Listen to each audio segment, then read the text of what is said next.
Shadab Law Classes in association with Dynamic Augments.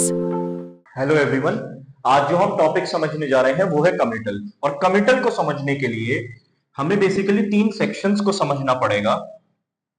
213, 232, 362, 213, 232 और 362। आइए हम सबसे पहले 213 से शुरू करते हैं। 213 हमारा ये बात कहता है कि जब कभी भी आप डायरेक्टली कोर्ट ऑफ सेशन ये कहता है कोर्ट ऑफ सेशन किसी भी केस का डायरेक्ट कॉग्निजेंस नहीं ले सकता अपनी ओरिजिनल ज्यूरिसडिक्शन में। के मतलब पहली बार मैटर कोर्ट ऑफ सेशन के पास, जब पहली बार आप केस लगा रहे हैं, कभी भी कोर्ट ऑफ सेशन के पास नहीं लगा सकते, क्योंकि कॉग्निजेंस कभी भी कोर्ट ऑफ सेशन किसी भी केस का नहीं ले सकता। कॉग्निजेंस किसी भी केस का कोर्ट ऑफ सेशन नहीं ले सकता। कोर्ट ऑफ सेशन के पास हमेशा जो केस जाएगा, कोर्ट ऑफ सेशन के पास जो हमेशा केस जाएगा वो जाएगा कमिटल से। किससे जाएगा? कमिटल से। तो हमेशा क्या होता है, मैं आपको एक प्रोसेस समझाने की कोशिश करता हूं, समझिएगा। मान के चलिए चाहे पुलिस ऑफिसर ने इन्वेस्टिगेशन करने के बाद पुलिस रिपोर्ट लगाई, पुलिस रिपोर्ट करने के बाद मैजिस्ट्रेट उस पे लेता है कॉग्निजेंस, या फिर आपने डायरेक्टली मैजिस्ट्रेट के पास कंप्लेंट लगाई, कंप्लेंट प्रोसीडिंग करने के बाद मैजिस्ट्रेट कॉग्निजेंस लेता है।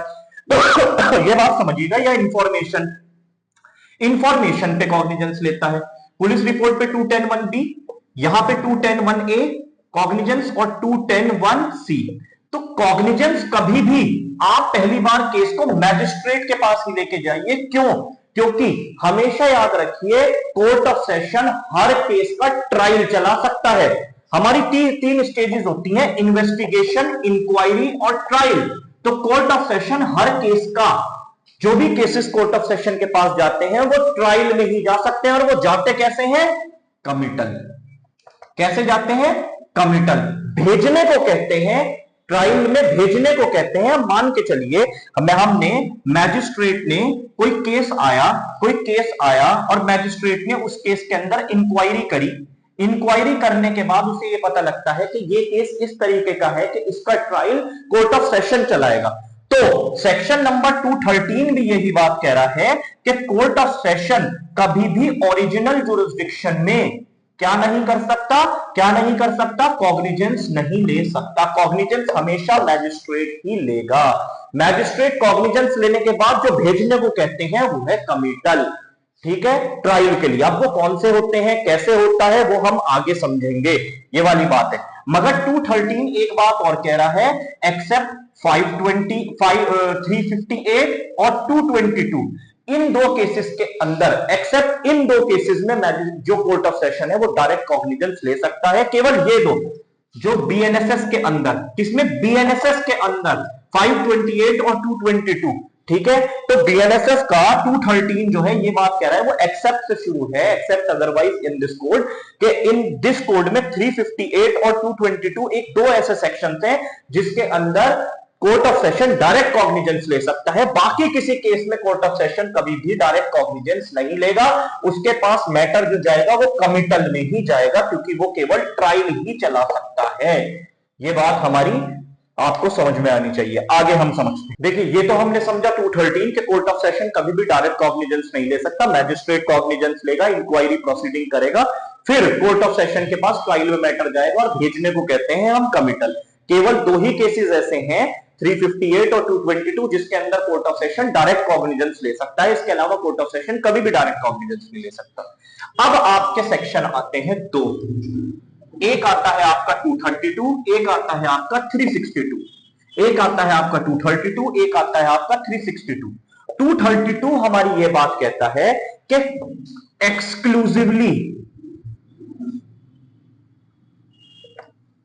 Tribal by court of session.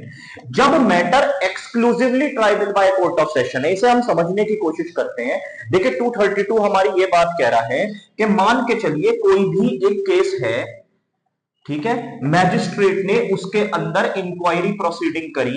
Inquiry proceeding करने का मतलब यह है, सबसे पहले कॉग्निजेंस लिया, कॉग्निजेंस लेने के बाद उसने डॉक्यूमेंट दिए, डॉक्यूमेंट एक्यूज को दिए, ठीक है, इशू ऑफ प्रोसेस किया, बुलाया उसे, फिर डॉक्यूमेंट दिए। डॉक्यूमेंट देने के बाद मैजिस्ट्रेट को यह बात पता लगती है कि ये जो मैटर है exclusively tribal bye court of session है। ये हमें कैसे पता लगेगा? जो आपका बैरेक्ट है उसके लास्ट पेजेस पे जाइएगा, जब खत्म हो जाता है तो वहां एक शेड्यूल बना रखा है, क्लासिफिकेशन बना रखा है, वहां पे हमने दे रखा है एक कॉलम है, last column, 6 column, tribal bye. Tribal bye का मतलब वहां लिख रखा है कि बीएनएस के कौन से ऑफेंसेस के लिए। वैसे मैं आपको बता दें, मर्डर हो गया, रेप हो गया, जो बड़े ऑफेंसेस होते हैं ज्यादातर, इनका ट्रायल हमेशा कौन चलाता है? कोर्ट ऑफ सेशन ही चलाता है। तो एक्सक्लूसिवली ट्राइबल का मतलब है जहां लिख दिया गया है, जहां लिख दिया गया है कि तो इस ऑफेंस का तो ट्रायल केवल और केवल कोर्ट ऑफ सेशन ही चलाएगा, तो मैजिस्ट्रेट क्या करता है? 232 के अंदर कमिटल कर देता है। क्या करता है? 232 के अंदर कमिटल कर देता है, और कमिटल के दौरान या तो बंदे को क्या करेगा? कस्टडी में रख लेगा, या फिर उसे बेल दे देगा। इतने कमिटल हो रहा है, बाद में कोर्ट ऑफ सेशन उसकी बेल को कैंसिल करके वापस भी बुला सकता है, इसमें कोई बड़ी बात नहीं है ट्रायल के दौरान। मगर इतने वो जो चल रहा है, इतने डॉक्यूमेंट वगैरह देने के बाद अगर मैजिस्ट्रेट को ये लगता है कि भाई साहब क्या ये मैटर एक्सक्लूसिवली ट्राइबल बाय, कि ये ऑफेंस का ट्रायल तो एक्सक्लूसिवली लिखा ही है, मैं कभी चला ही नहीं सकता, मेरी जुरिस्डिक्शन है ही नहीं, ये मैटर हमेशा कौन चलाएगा? कोर्ट ऑफ सेशन चलाएगा। तो वो 232 के अंदर ऐसे मैटर को कमिटल कर देता है कोर्ट ऑफ सेशन के पास, और इसके अंदर वो पब्लिक प्रोसिक्यूटर को नोटिस भी भेज देता है। सारी फाइल वाइल बना के सारी की सारी अब तक की केस की पीपी जो होता है पब्लिक प्रोसिक्यूटर, क्यों? ये आप जरा देखिएगा क्यों। इसका रीजन सबसे बड़ी चीज ये है क्योंकि कोर्ट ऑफ सेशन के अंदर जो ट्रायल की शुरुआत करता है या केस को ओपन करता है वो हमेशा पब्लिक प्रोसिक्यूटर करता है, ठीक है। तो पब्लिक प्रोसिक्यूटर को भी इंफॉर्म कर देगा, नोटिस भेज देगा। मगर 232 कब आता है? जब matter exclusively tribal bye court of session है। ये वाली बात हमने समझ ली। अब आता है 362। 362 हमारी ये बात कहता है when the matter ought to be tried by court of session। ought to be tried by court of session। ought to be tried by court of session का मतलब है जब कभी भी इंक्वायरी या फिर ट्रायल की स्टेज पे मैटर ट्राइबल बाय मैजिस्ट्रेट ही है, पीछे लिखा हुआ भी है कि ये ऑफेंस का ट्रायल मैजिस्ट्रेट ही चलाएगा, मगर जब मैजिस्ट्रेट ट्रायल चला रहा था, इंक्वायरी कर रहा था या ट्रायल चला रहा था, अभी ट्रायल से समझ लेते, ट्रायल चला था, बीच में कुछ ऐसे एविडेंसेस आए कि मैजिस्ट्रेट को लगता है कि अगर ये केस कोर्ट ऑफ सेशन चलाए तो ज्यादा बेहतर है। ought to be tried by court of session, कि केस की सीरियसनेस को देखते हुए अगर ये मैटर कोर्ट ऑफ सेशन चलाए तो ज्यादा बेहतर है। मगर बिफोर जजमेंट जब केस की सीरियसनेस को देखते हुए, केस को देखते हुए, वैसे तो ट्राइबल बाय मैजिस्ट्रेट ही था, वो पीछे लिखा हुआ है, मगर ought to be tried by, case की बेहतरी के लिए या केस में कुछ ऐसे एविडेंसेस मिल रहे हैं जिसमें उन्हें लग रहा है कि matter ought to be tried by court of session है, तो वो 362 के अंदर कमिटल कर देगा। कमिटल का मतलब भेज देगा। 362 में कोर्ट ऑफ सेशन को ये मैटर वो भेज देगा। तो हमने दोनों चीजें समझ ली, एक exclusively tribal bye court of session, एक ought to be tried by court of session, कि अगर मैजिस्ट्रेट को लगता है खुद के ट्रायल के दौरान ही कि ये मैटर कोर्ट ऑफ सेशन चलाए तो ज्यादा बेहतर है। तो this was committal for us, and thank you so much।